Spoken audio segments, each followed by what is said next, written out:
and attest to all of this. All of these things I'm saying are not new to anybody in Omega Fire Ministry, especially those who were in Auchi and all of that. So that was it. And one of the days that my wife went to Auchi and came back, you know, this was 6 months after we had our daughter, 6 months going to 7 months. She came back from Auchi to Osun State, and she called me privately. She called me to the room and said that 2 days after that she wanted to talk to me, and that her conscience was killing her over something, you know, she considered too abominable to conceal. So, and I said, what was it? And she said that while in Auchi, that Apostle Johnson Suleiman, you know, lodged her in Uyi Grand Hotel. Many of you know Auchi, know Uyi Grand Hotel, and that he came there and slept with her. And in the moment he said that, the first thing, you know, that came to my mind was about my daughter. And immediately I asked, I said, where was Michelle? Because that was the name of my daughter. She said to me that Michelle was on the bed, pushed aside. And I asked her a question. I said, you mean you slept with a man, but my daughter on the bed? Then I had to let it go, because there was nobody I could tell, and I could not fight Apostle Johnson Suleiman. If I had mentioned it to my family, if I had mentioned it to her family, nobody would believe me. And if I sent her away, the question is, people would want to know what happened. And for the fact that she spoke to me of her own free will, I had to let it go. I forgive her. After about two days thereabout, I told her, I've forgiven you. And that was how we kept on. And the amorous relationship between her and Suleiman continued. But one thing I knew was that my wife was hypnotized. This was not the woman I got married to, and I knew for over 11 years. You know, so that was it. And eventually, you know, the situation degenerated and all of that. Hello, Pastor Mike. First of all, I bring you greetings from your 3 kids. I bring you greetings from them, Michelle, Great, and Gabriel. I just got a video trending online, and I thought it fit to reply you. It is me you have issues with, that I think you should face me. I don't know why you're fighting a man who obviously has done you no wrong and has no hand in whatever issues we both had. You have called on Nigerians over an issue that you already know the truth. I don't know why you're doing this. I don't know who paid you. I don't know what you want to achieve. But the only thing I'm going to say to you, haven't you done enough? Have you not destroyed this heart enough? Haven't you done the worst that any man could ever do? Have you not done? Aren't you tired of the too many things you've done to me? Aren't you tired? Aren't you tired of the things, the pain, the things that are too despicable that I can't even tell the word? Are you not tired? Are you not tired of plugging someone's daughter into pain? Aren't you tired? Are you not tired? You left me in Kano. You left me, you called me on a certain day, and you told me that, yeah, you're going to leave the marriage. I thought you were bluffing. I called my people, and they can testify. My mom is there. My brothers are there. My elder brother called you from UK. You told me you were leaving the marriage. My brother told me you were bluffing. I thought you were joking. Yes. I begged you. I remember I begged you. And then I got to the office. I collapsed according to what my principal said, because I opened my eyes in the hospital. And that was where, because you had already threatened to take these kids from me as head in the recording that I will upload if Nigerians need to hear it. I knew, why are you doing this? Why? Haven't you destroyed me enough? I remember asking you in that record, in that very day, I told you, I said, even if you borrowed my womb, you have done so much. You have done so much. And when I begin to tell Nigerians what you have done to me, the hell you made me pass through in 10 years, Mike, I have hidden this because of the respect I had for you as the father of my kids. I never ever wanted to drag you online, because internet, don't forget, issues, and I have children that I value so much. I know how this is going to affect them. I never wanted it. And so I allowed you to take your way and allowed you to have your way, whatever you wanted. If I begin to tell Nigerians the hell with evidences that you, Mike, has passed me through for 10 years. People are going to come out to do videos too, because there are people who were first-hand witnesses to your maltreatment, Mike. They have done recordings to show, and I'm going to upload it. I'm going to upload those recordings. I will call my brother now for those recordings you send them. You told them that I was going to crawl in the gutters, that I will eat from the dustbin. In your own words, you said that to my people. And I told them not to do anything to you, that you are still the father of my kids. Oh, Jesus. And then I picked the pieces of my life in depression. At some point, I had contemplated suicide. And it was my little boy who God used to rescue me that very day. I had written my suicide note. I had written it down. I bought a sniper because I couldn't fathom why I will live life this much pain. Are you not tired?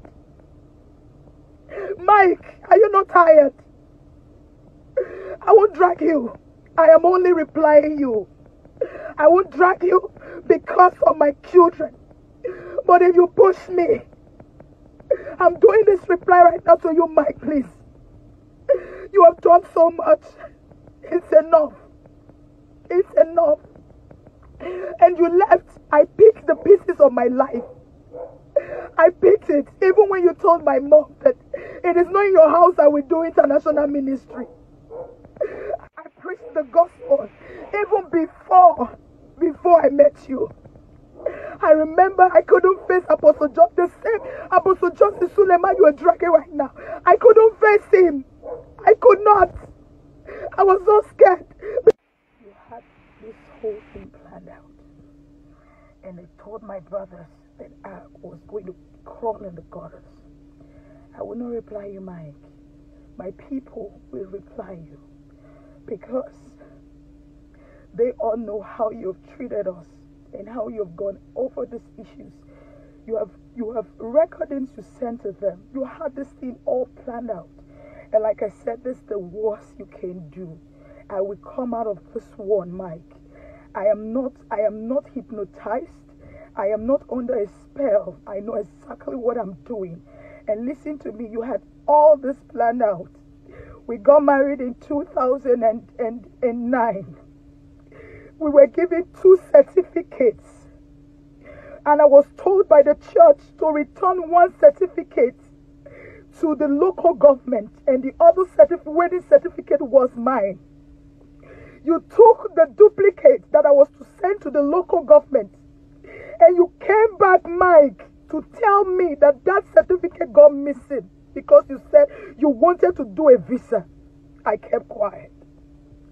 A year later, Mike, you came back to me. If I'm lying, counter this video. You came back to me and you told me that you need the original of a wedding certificate, that you want to do a visa. I gave it to you. You came back again, Mike, and you told me that you have lost it. And you... Mike, this is it. This is the worst you will ever do. I had to get into this car because I did not want my kids to hear nothing. I have always protected them. You have no conscience, Mike. You care about nobody. You have always been that way. You have no conscience. And listen, this is the worst. You told my brothers I would crawl in the gutters. And this is it. Walking out of me, taking your diary, that was the last struck. Oh God, how much I cried. I begged you. Listen to me. This is the last you will do. And guess what? I will come out of this. So scared. I was damn scared. I couldn't even approach Apostle Johnson Suleiman. I could not even go to Omega Fire Ministries. It was people like Pastor Dan Okoje, people like Apostle Tenebe that took me and begged and told Papa not to throw me away. That I have a ministry. My life cannot end because of you, Mike. And then it took 1 year because before even Papa could hear me out, the same man you are accusing of what I don't know, the same man, it took him 1 year to even hear me. Papa was never aware that you left the house. This has nothing to do with Omega Fire Ministries, and you know it. Mike, you know it. And then the next hit you drew the last draw that broke the camel's back. You went to my people and demanded your bride price. Mike, I remember I called you. And you told my people you went to my house, you went to my mom, and you guys demanded your bride price. In your words, Mike, you said you're not ready to judge to anybody. My mom asked that for 2 years, you never took care of your children. I am in the same Abuja with you. Mike, I am in the same Abuja with you. I am here with you. Instead, you will send bloggers to interrogate me. And the last Apostle JOHSON sent for you. You refused to show up. You refused to go. You did so much that I am not going to say. I'm not going to say. I still respect you as the father of my kids. Mike, don't push me to the wall. Leave me alone. Leave me alone. Don't push me. I respect my kids. I do. And I'm going to watch what I say concerning you. But please, do not push me to the wall. Thank you. If you still have a little conscience in you, use it. All right, like I was saying, number 2, Mike, you forgot that you bought ticket to come that evening and you missed your flight. And then the flight came too late. Missed your flight. Then you flew the next morning. I was the one that picked Mike from the airport. I took you and my wife in the car to Apostle Suleman's hotel.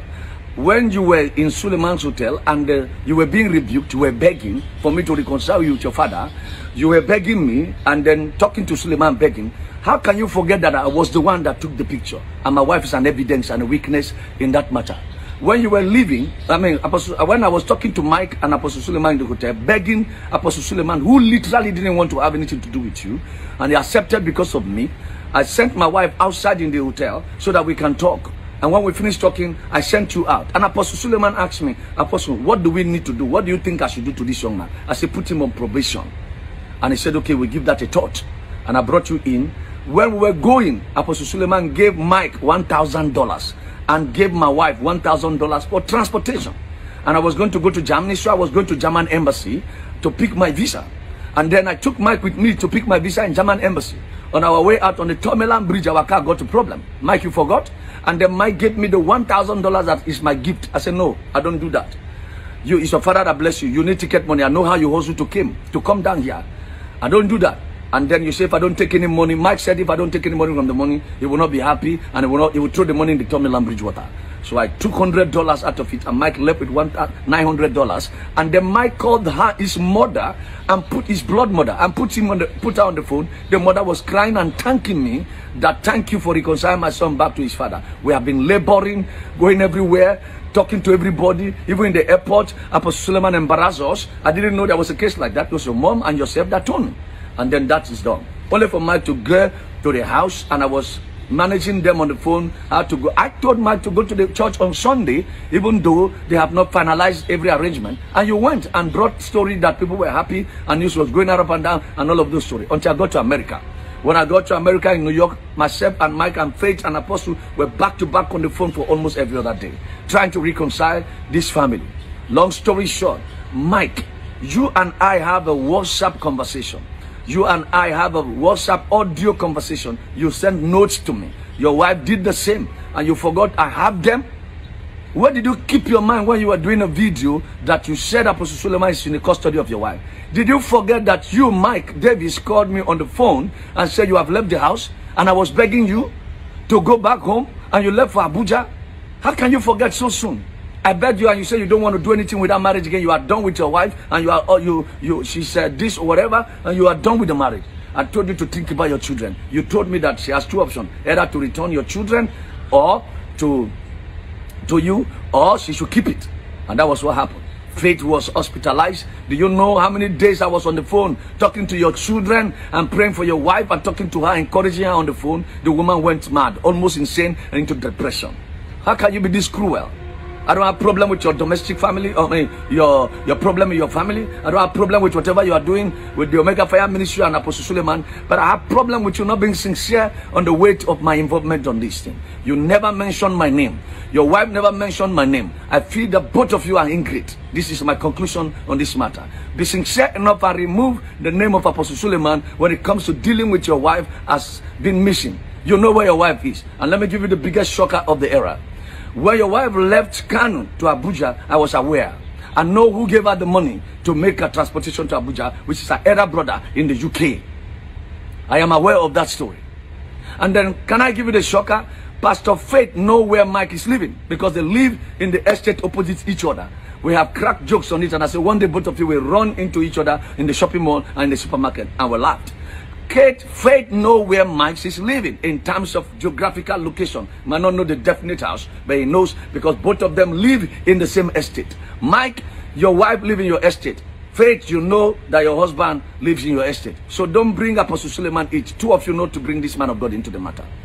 Mike don't know where Faith is living, but Faith know where Mike is living, and this is over a year. And you know why I'm pissed off? I am pissed off because when I did this reconciliation, Faith blocked me on the WhatsApp and also blocked me on Facebook and went solo for 1 year plus. I had the voice of Faith for the first time in a year and plus yesterday when the storm began to rage. And I wanted to blast her on the phone, but because she was crying, I felt to hold my peace. And I had my peace of mind to talk to her. Apostle Suleiman called me and said, did you see the video that was going out? And I said, well, I didn't see the video. And he told me in confidence that I didn't want to reconcile with these people. You begged me. Look at the mess you are putting me into now. Pastor Mike, I was told by your wife yesterday that you have collected the bride price. If a man's wife is missing, the two places he's going to find out. Number one, from the in-laws place and from the police station. Apostle Suleiman, which you know is in Zambia right now preaching, doing the work of God, is not in the custody of your wife and does not know where your wife lives in Abuja. I, Samokwe, was the one that pleaded with Apostle Suleiman from New York while I was staying in New York to please support your wife and give them fitting. I don't even know that they have given your wife a church. I didn't even know how much of help Suleiman have given after she blocked me. I don't know for whatever reason she blocked me. I don't know. I wasn't chasing her. I wasn't looking for her. I was just there mediating. And she felt that they want to use me and dump me, whatever the case is. I don't give a crap to that because I don't need any favor from either of the two parties. Ladies and gentlemen, the whole of Nigeria, please have this at the back of your mind that Apostle JOHSON Suleiman is innocent of the allegations and the accusation from Mike Davis and his family. God bless you until I come your way again. Mike, you know that you and I have a long WhatsApp conversation. The evidence is there. Please, let's not get to the point where we are uploading evidence. You know who took the picture. Why will you crop out your wife's picture and Suleiman and edit my image and edit the image of Joe Asuko and then make it look like as if Suleiman, Apostle Suleiman, is having something to do with your wife? How could you guys be too cruel? Somebody gave me $3,000, gave my wife $3,000, gave your wife $2,000, gave you $2,000, a total of $7,000 as a gift to go back to your house because you couldn't get your ticket money. How could you be cruel? Is it not part of the money you used to buy your ticket to go back to Kano? Let's be sincere and let's not take people's benevolence and soft hand